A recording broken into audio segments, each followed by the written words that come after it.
రాష్ట్ర ప్రభుత్వం అత్యంత ప్రతిష్టాత్మకంగా నిర్వహిస్తున్న 8వ విడత స్వర్ణాంధ్ర స్వచ్ఛాంధ్ర కార్యక్రమంలో భాగంగా కోనసీమ జిల్లాను ప్లాస్టిక్ రహిత జిల్లాగా తీర్చిదిద్దేలా రైతు బజార్లలో ప్లాస్టిక్ సంచులకు ప్రత్యామ్నాయంగా జూట్ సంచులు వినియోగించాలని కోనసీమ జిల్లా జాయింట్ కలెక్టర్ టి నిశాంతి తెలిపారు. ప్లాస్టిక్ వ్యర్థాలు మూలంగా పర్యావరణ సమతుల్యత దెబ్బతినడమే కాకుండా ప్లాస్టిక్ వ్యర్థాలు భూమిలో కలవకుండా భూగర్భంపై తీవ్రమైన ప్రభావం చూపడంతో పాటు ప్లాస్టిక్ వలన కలిగే కాలుష్యాన్ని దుష్ప్రభావాలని నివారించుటకు తగు చర్యలు తీసుకోవాలని సూచించారు.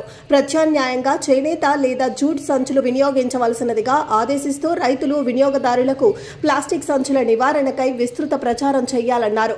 అన్ని రైతు బజార్లలో ఇందుకు తగిన విధంగా బ్యానర్లు ఏర్పాటు చేయాలని జాయింట్ కలెక్టర్ టి నిశాంతి ఆదేశించారు. రైతు బజార్లలో కూరగాయల వ్యర్థాలను ఎప్పటికప్పుడు తొలగించేందుకు డ్రైనేజు మరియు పరిసరాల పరిశుభ్రతకై తగు చర్యలు తీసుకోవాల్సినదిగా మార్కెటింగ్ శాఖ అధికారులను ఆదేశించారు.